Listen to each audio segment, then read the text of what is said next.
السلام علیکم ورحمۃ اللہ وبرکاتہ۔ وعلیکم السلام ورحمۃ اللہ وبرکاتہ۔ وعلیکم السلام ورحمۃ اللہ وبرکاتہ۔ جی شیخ، کل فجر نماز کے بعد ایک شیخ تقریر دے رہے تھے کہ دعائے ادب کے بارے میں، تو اس میں فرض نماز کے بعد جو ہے ہر فرض نماز کے بعد دعا کرنا چاہیے اور ہاتھ اٹھا کے دعا مانگنا چاہیے۔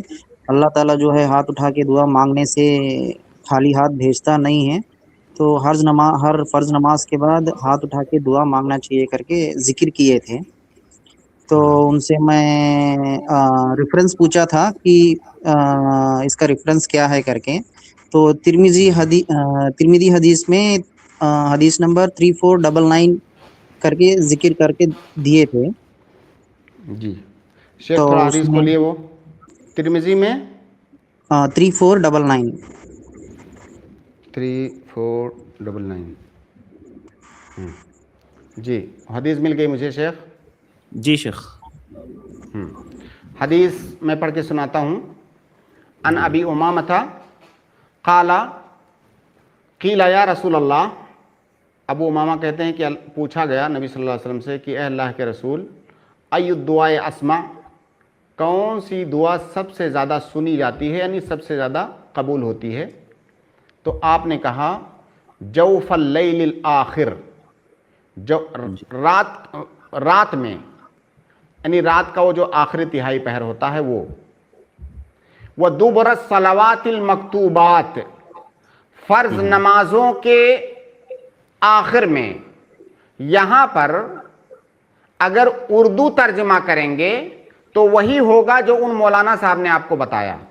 صحیح بات ہے۔ عربی کو عربی زبان کی حیثیت سے سمجھیں گے تب وہ غلط فہمی نہیں آئے گی۔ ابن القیم، علامہ ابن تیمیہ اور بڑے بڑے کبار علماء نے کہا ہے کہ نماز کے باب میں جہاں جہاں پر بھی دبر کہتے ہیں ہر چیز کا آخری حصہ، ہر چیز کا آخری حصہ، تو دبر الصلوات المکتوبات کا مطلب ہے نماز کے آخری حصے میں، نماز کے بعد نہیں۔ دبر الصلوات مطلب بعد تھوڑی ہوتا ہے۔ دبر کا لفظ آپ بتائیے کہاں اس کا مطلب ہوتا ہے کہ بعد میں، فرض نماز کے بعد، فرض نماز کے آخری حصے میں۔ تو فرض نماز کے آخری حصے میں آپ کو دعا کرنی ہے۔ جب آپ نے سلام پھیر دیا تو آپ نماز میں کہاں رہ گئے؟ آپ تھوڑا ایسے سمجھ کے دیکھیے نا، جب آپ نے سلام پھیر دیا فرض نماز سے تو آپ نماز میں کہاں رہ گئے؟ اور اس میں تو کہا جا رہا ہے کہ فرض نمازوں کے آخری حصے میں، تو آخری حصہ کون سا ہوتا ہے؟ تشہد کا، جو آخری تشہد ہوتی ہے جس کے بعد آپ سلام پھیرتے ہیں۔ تو تشہد کے اذکار پڑھنے کے بعد آپ کو دعائیں کرنی ہے کثرت کے ساتھ، اور یہ بات بار بار اس ہسٹری میں بتائی گئی ہے کہ آخری تشہد کے اذکار سے فارغ ہو کر کے کثرت کے ساتھ دعا کریں۔ تو یہاں پر تو کہا گیا دبر الصلوات المکتوبات، فرض نمازوں کے آخری حصے میں، فرض نمازوں کے بعد نہیں کہا گیا ہے۔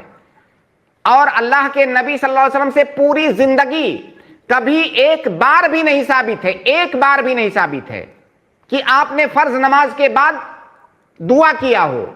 فرض نماز کے بعد اذکار کرتے تھے اللہ کے نبی صلی اللہ علیہ وسلم، اور یہ جو دعا کی بات ہے یہ فرض نماز کے آخری حصے میں۔ فَدُبُرُ كُلِّ شَيْءٍ آخِرُهُ، ہر چیز کا دبر کس کو کہتے ہیں؟ اس کے آخری حصے کو۔ تو نماز کے آخری حصے میں دعا کرنا ہے، یعنی وہ دعا نماز کے اندر کرنا ہے، باہر نہیں کرنا ہے۔ ہاں نماز کے اندر ہے وہ۔ جی شیخ۔ جی ٹھیک ہے، جواب مل گیا نا آپ کو؟ جی شیخ، السلام علیکم۔ السلام السلام علیکم۔